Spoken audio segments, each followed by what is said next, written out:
The text asked you what the white part is in figure one. That's a bone. It asks you what changed between figure one and figure two. I see that there are more layers added on here. So I would say more sedimentary rock formed on top of the bone over time. Then it asked you about figure three. It asked you why this is black, and that's because it is empty space, or you could say it's a mold of the bone. You could say that the bone broke down. All of those would be true.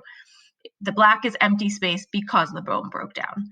The difference between figure four and figure three is that now that space where the bone was is now filled with minerals, making new rock.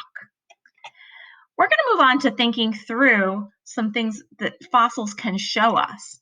We know that fossils take a long time to form. It takes a long time for those sedimentary rock layers to form. They have to get squished together by the weight. There has to be a lot of different layers. So fossils take a long time to form. So fossils are very old. So when we look at a fossil, we're not seeing things that are alive in that area today. We're seeing things that were alive in that area thousands of years ago, sometimes millions of years ago.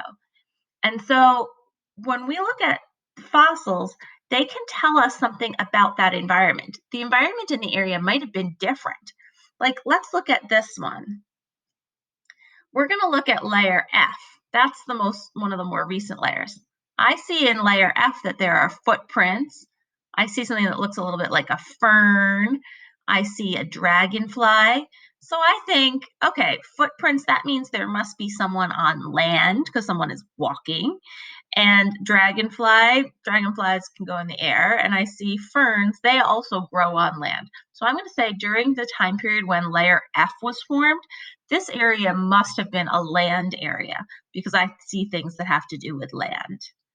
When I look at layer D, I start to see things like this one over here, this fish over here, doesn't have any legs. So I think this must be a fish. This also looks a lot like a stingray or something. So I think at this looks like a lot like a lobster. So I think at this time period when layer D was formed, that the land used to be this area used to be covered with water. It must have been an ocean or a lake. And then I look at layer C and I see another fish. I see something that looks like a snail and something that looks like a shell. I think it was also a water area during the time when layer C was formed. You're going to go back to your text and you will see to your form, and you will see a question where there's another set of layers with fossils, and you're going to try to say what was going on in that area when each of those layers was formed.